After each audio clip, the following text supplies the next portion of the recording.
listeners, to our latest edition of In the Hot Seat, a panel discussion where we're focusing on how technology is solving today's problems.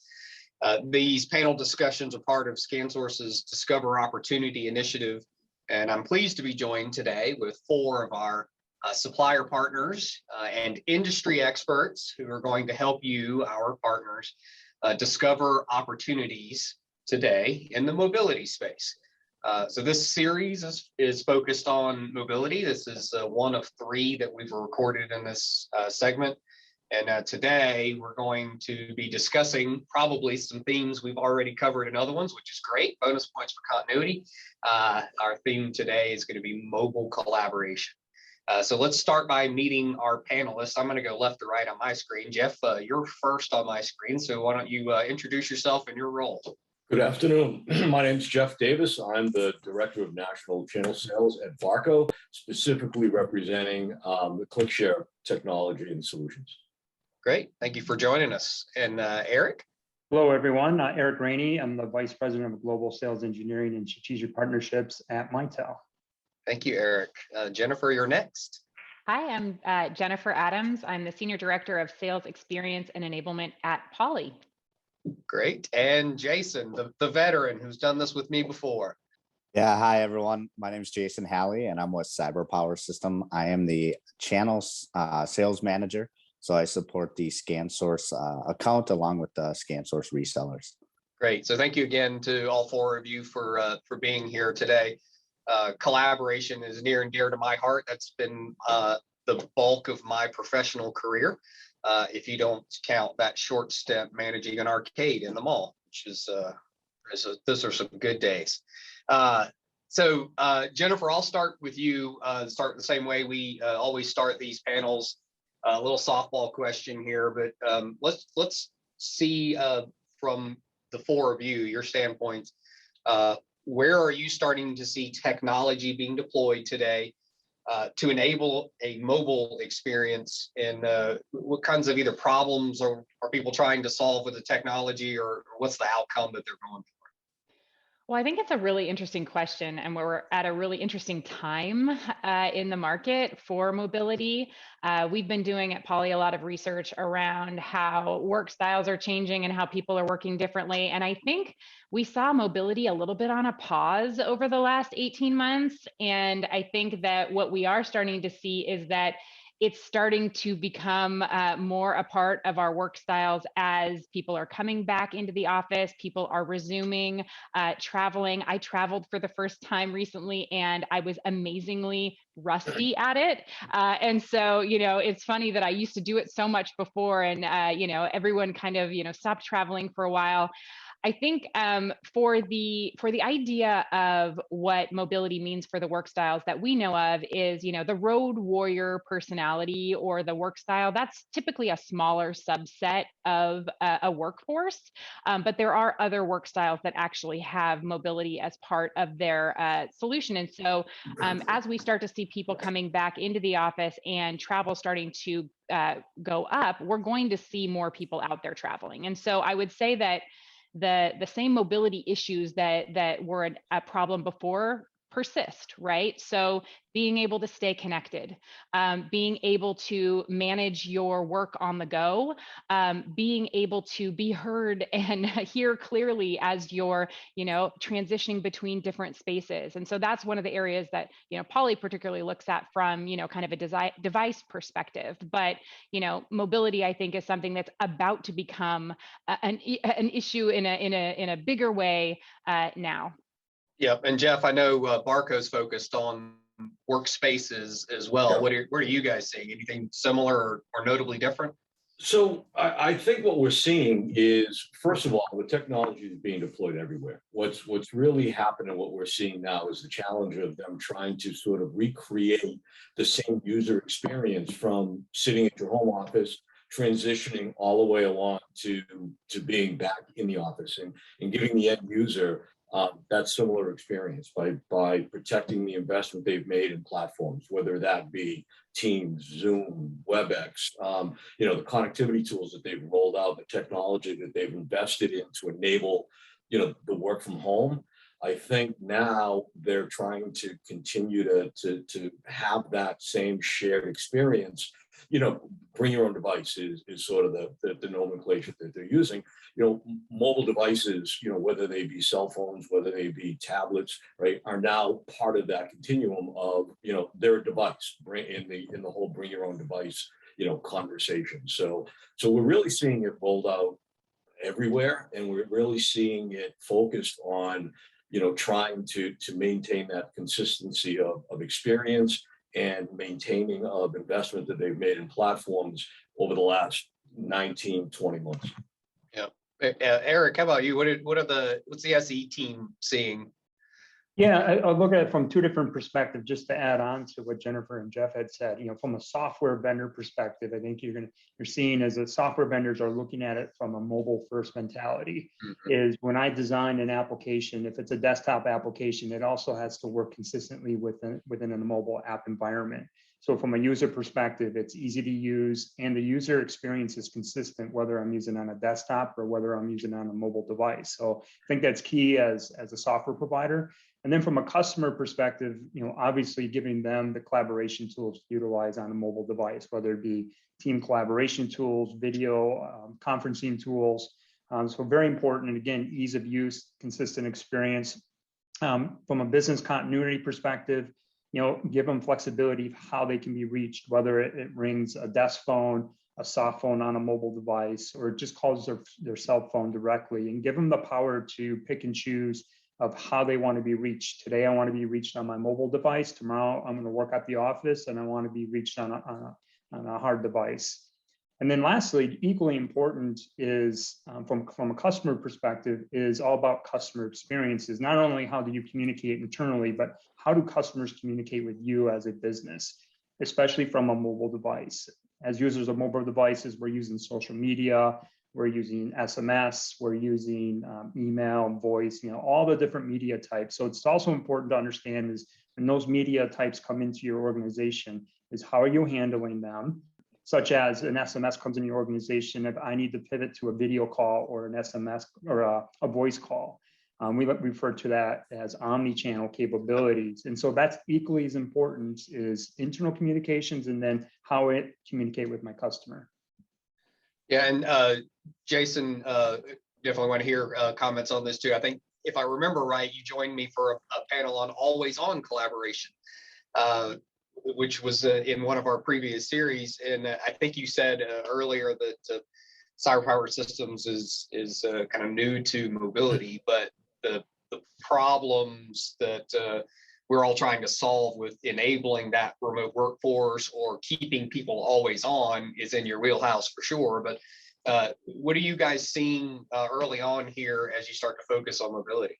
Correct. Yeah. I mean, as far as that standpoint goes, we launched a cloud app, which allows, the IT department to basically have visibility of UPSs or battery backups to know that their site has power. We've seen a lot of interest in this mobility app, basically from managed service providers, along with, any kind of retail space or restaurant that has multiple locations and a centralized IT department. Those departments always want to know that the site is online and working properly. In addition to that, obviously we've transitioned to work from home. That ties into that to make sure that there's no interruptions as far as the network goes, and there's no lost productivity from the team because of that. So just having a mobile app in which your IT department, your IT admin can have visibility of the whole network, everybody that's online, basically allows them to be able to respond faster and make sure that everybody's up and running. I'm glad you mentioned a couple of verticals in there, heard hospitality and retail. I definitely want to hear from you other three, Eric and Jeff and Jennifer, on the vertical side of this thing. But in our prepared questions that we sent out, One of my questions was about size of customers. Are there particular sizes of customers that are really focusing on a mobile experience right now? Looking back on the way that question was written, I think the answer is they're all doing. I mean, like everybody's got to be focused on mobile apps. They got to be focused on their brand and customer experience. And Eric, you mentioned the seamless experience for a knowledge worker between mobile and in front of their computer or a tablet, which is great for the internal person. Let's maybe look at the vertical side. Are there verticals right now that seem to be embracing mobility as a strategy more so than they had in the past? I will tell you what we are seeing distinctly in the market is a lot more of activity in the small to medium-sized businesses. Now, those can range up to, everybody sort of has their own definition, but enterprise companies have had a mobile strategy for a long time, right? They're tweaking, they're fine tuning, they're adjusting, the infrastructure and the applications to sort of adapt to where we are today.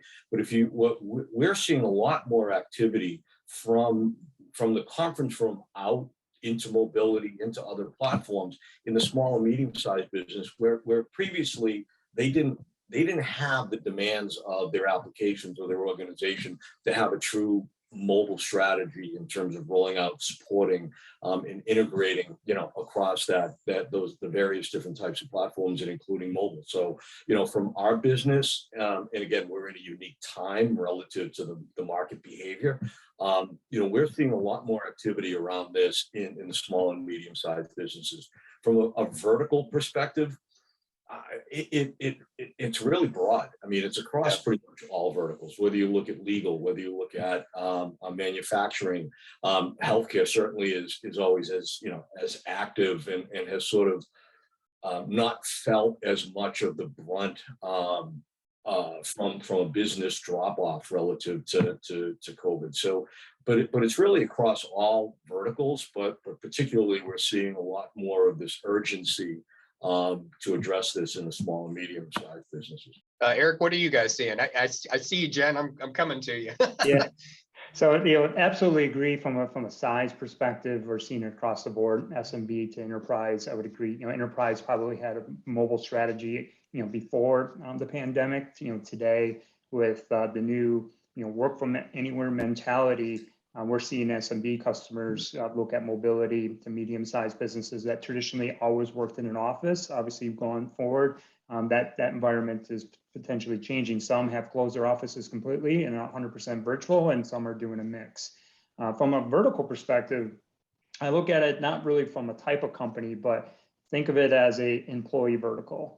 Is the new work from home or work from anywhere mentality is your employees are a vertical in which, think of parents. They have school events, kids activities. Is what used to be, I go into work from 9 to 5 and I couldn't go to that particular concert or whatever it may be, or go pick up my child, is now providing the flexibility to an employee to be able to work at any time from anywhere, as well as, or if you need to care for a parent or someone else from a health perspective. So just providing that flexibility for an employee to come to an office, work remotely from their home, or work remotely from, quite honestly, anywhere.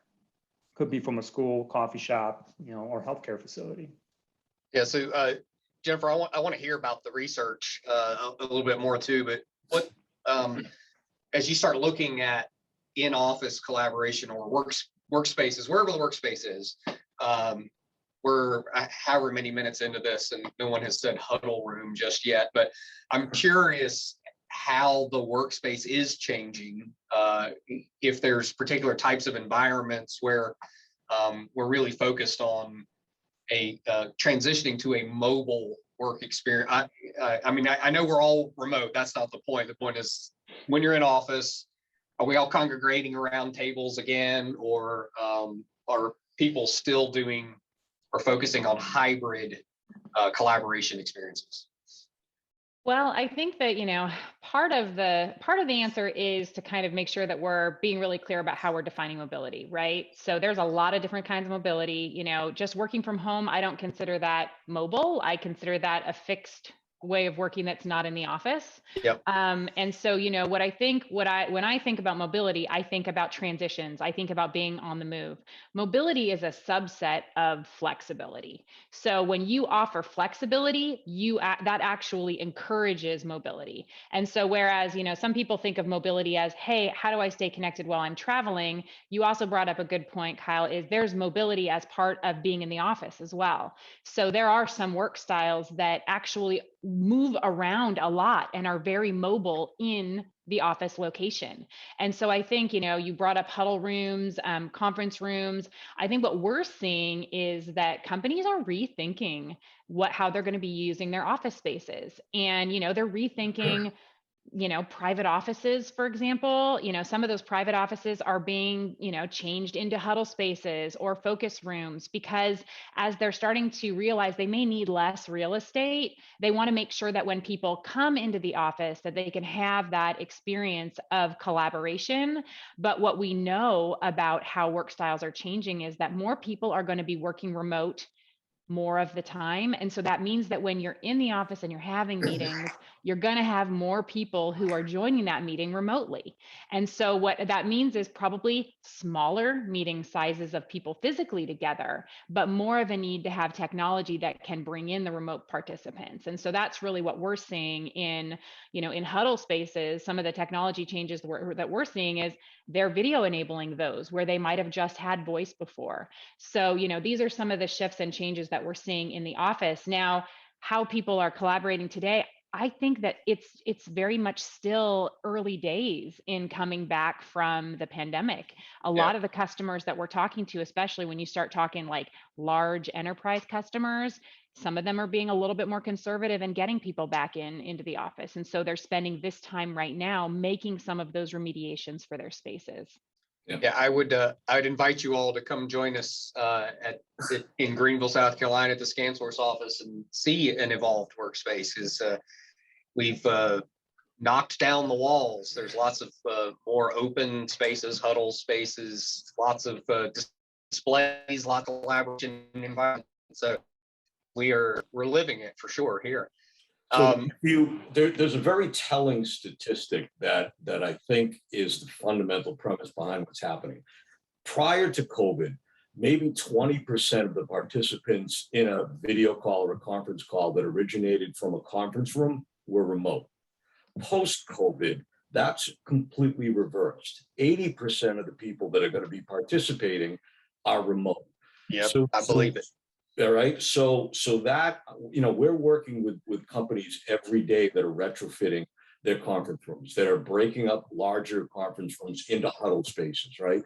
That are creating the ability for them to have a team meeting in one room, get up and go have a Zoom, call or a WebEx call or be able to support that cross platform, because that's the reality of what's happening today. But that one statistic about how that seismic shift is happening is what's really driving what's going on in the conference room today. Yeah, and well, I don't know that we had a occasion in modern times of having 100% on-site meetings, unless it's a one-on-one with an employee. That's about it. So I don't think we'll ever go back to not having remote participants in meetings. Just from an employer standpoint, that opens up the doors to finding talent. So the more we can enable a remote workforce or work from anywhere strategy, the better. Jason, I want to get some final comments from you here as we wrap things up. You guys should have a good vision into how people are returning to the office, doors opening back up, things like, people lighting up technology. Are you seeing that, one, people are starting to return back to the office, and two, your new mobile application, is that enabling remote IT, or is that a convenience that people are requiring as they come back in the office? Yeah, that's more of a convenience. But as far as just from a personal level with our company, it has gone hybrid. We're in the office a couple days a week. We do have to get travel approved to go visit customers. Even so, though, when we've done travel, it's always unique in regards to being able to get into that customer's office, or if you have to still do something virtual. So there's that piece of it as well. Definitely with our mobile cloud app, as the other guys had touched on, with the SMB market, most of those small businesses, the owner is wearing multiple hats. So just being able to mobily be connected to a number of devices and really know what's going on, is a huge benefit for them. Yep, that's a great point. Their owners, their IT staff, their chefs, their janitors, they're everything in small business. So, okay, well, I appreciate the time for all four of you. I think some of the things that I heard today are there are no guardrails on the opportunities here, partners. All types of businesses are deploying mobile technology, all sizes, all verticals. There is an infinite opportunity out there. We as ScanSource are here to help our partners turn those discovered opportunities into tangible opportunities, as are our supplier partners. And so really, really appreciate your time today and your insight, Jeff, Eric, Jennifer, and Jason. For our partners who are viewing our content today, like I said, this is one of 3 in this series, but there's lots of other material that we've got prepared for you on the mobile space. And you can find that at www.scansource.com/mobility. And with that, I will sign us off with one final thank you. Thank you, everybody.